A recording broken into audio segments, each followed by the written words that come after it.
According to former U.S. President Barack Obama, in the memoir he published in 2020, just about every country in the world considered Israel's continued occupation of the Palestinian territories to be a violation of international law. As a result, our diplomats found themselves in the awkward position of having to defend Israel for actions that we ourselves opposed.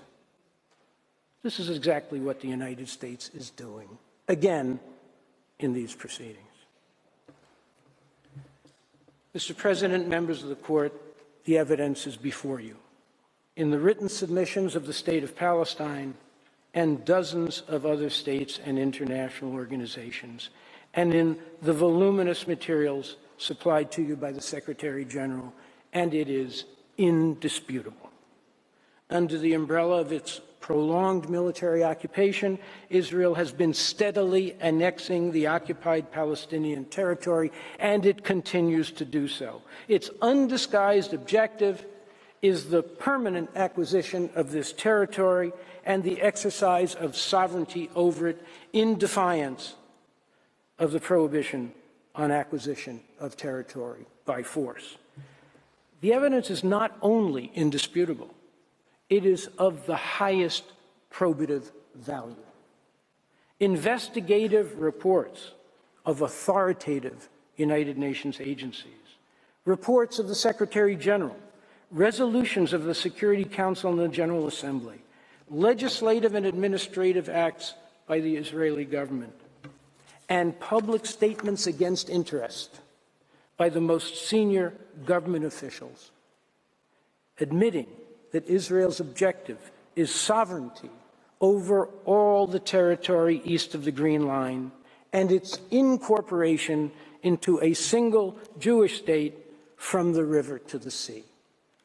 In this case, there is no reason not to take them at their word, because their deeds have been entirely consistent with it. For Israel, as its successive governments had made clear, there is no Palestine. It simply does not exist. In November 2023, Prime Minister Netanyahu declared that his government would never agree to a Palestinian state in the occupied territory. He later declared, "I will not compromise on full security control over all the territory west of Jordan, and this is contrary to a Palestinian state."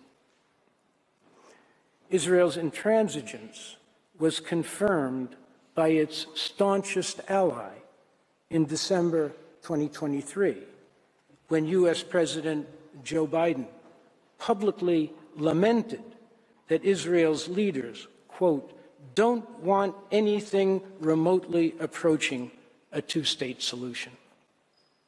That is the very solution demanded by the Security Council, the General Assembly, the overwhelming majority of states, and the State of Palestine itself. It is, in fact, the only solution that can lead to lasting peace and security for the Israeli people, as well as the Palestinian people. And it is this very solution that has been frustrated by Israel's defiant insistence on maintaining its dominion over Palestinian territory in perpetuity. This is why the Court's advisory opinion is so critical and so urgent.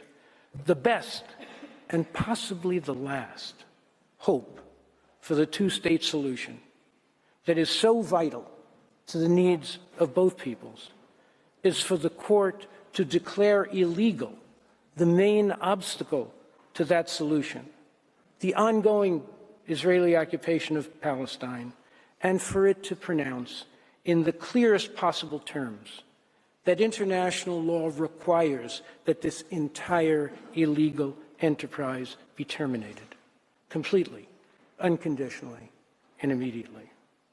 Mr. President, the law is clear, and it demands nothing less. A permanent occupation, one that is founded upon annexation and massive settlement of the occupied territory, and which aims to exercise sovereignty over it is manifestly and gravely unlawful. It is an ongoing international wrong that must be brought to an immediate end.